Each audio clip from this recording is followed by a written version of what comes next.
The worst person in the world. Who do you think that could be? Well, that's the name of a new film, a Danish film, co-written and directed by Joachim Trier. And I gotta say, it's a splendid film. It is nominated for one of the foreign film best pictures of the year by the Academy Awards. Maybe it'll win. I think it's really a really fine film.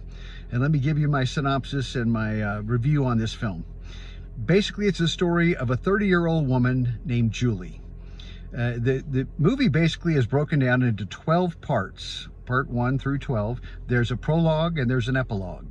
And I like that. It kind of gives you a sense of how long the movie's going to be. It's just roughly 2 hours, but it goes by very quickly. It's a very intriguing character study of this young woman, Julie, who happens to not really seem to be that certain about what she wants out of her life.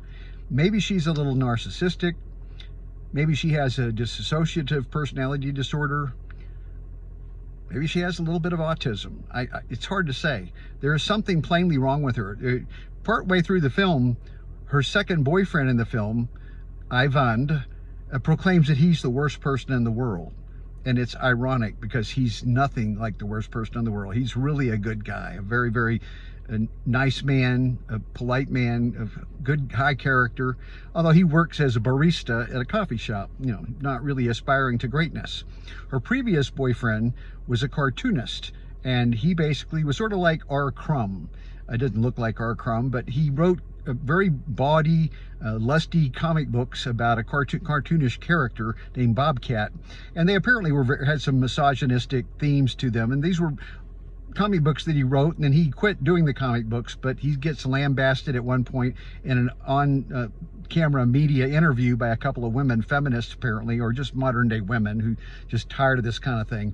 And so Julie's very bonded to the first boyfriend, but things kind of break up with Axel, and she moves on, and then she bonds with a new boyfriend, Eyvind.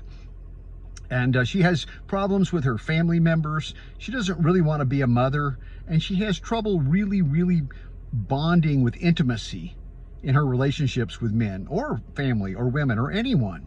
She's kind of an isolationist woman. She starts out in the film wanting to be in a medical career because she has good grades.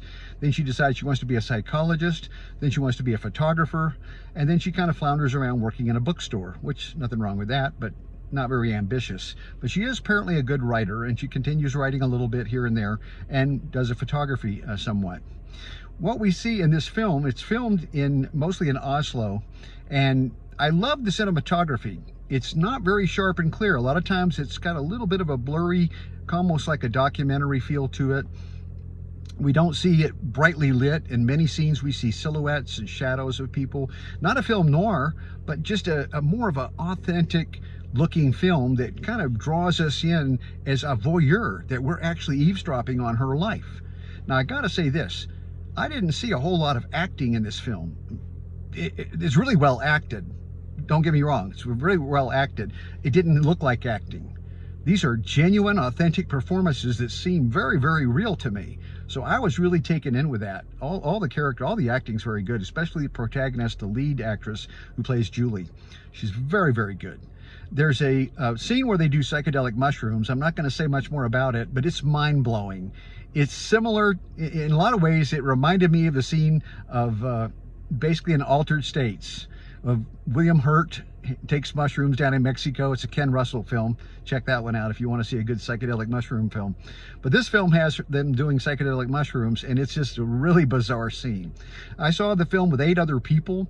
I sat above them because I like to avoid people that have the vaccine, because nobody's wearing masks now. And 8 people in the theater with me. 6 of them probably have gotten vaccinated. That's the percentage, 2/3 of the people, roughly, something like that. So I didn't have any ill effects from the people in the theater, luckily. And nobody else laughed in the film one time. I didn't hear anyone else laugh. I laughed out loud at least 15 times. There were a lot of scenes that I thought were actually funny enough, deserving of an out loud laugh. And basically, I got to tell you, this film, it loses a little bit of steam towards the end. It runs a little bit slower. It gets almost a little bit depressing. It's filmed somewhat in a style I would compare to Godard, Truffaut, Bergman, not specifically like any one of those directors' films, but had little touches of those kind of films because it's just so genuine. I love that there's no Hollywood's movie stars. You know, this is one thing I'm getting tired of. A lot of Hollywood movie stars that are actors and actresses, if we can say that. Supposed to just call them all actors now, I guess, is the new thing. Let's just say actors in general. In Hollywood, there are some good actors that are big movie stars for sure, but a lot of the movie stars that star in films are not very good actors at all. They're just not. And most Hollywood big movies, the scripts are usually awful, and they're too flashy, too fast, too flamboyant, too loud, too much in your face, quick cuts, just, I don't know. I liked that this film was very, very intimate. It was a character study of this young woman. We see as the film goes on that she's the worst person in the world. Not maybe through any fault of her own. It could be childhood trauma. We have some indications and hints that that could be what it was, some childhood psychological trauma mostly, that caused her to have this inability to really, really have intimacy with people. And we see this come up time and time again in the film. She gets close to people in a very sensual way. There's a lot of eroticism in the film. There's a fair amount of nudity. And there's some really graphic sex scenes. And you don't see that very much in Hollywood films today because they all want PG-13 ratings and all this kind of garbage for the younger audience, I suppose. But this is a film I would seek out and see on the big screen.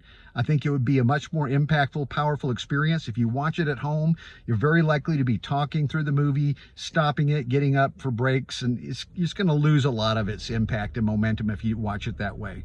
So my recommendation is go see The Worst Person in the World. It will not be the worst movie experience you've had this year. In fact, it may be one of the best. Thumbs up.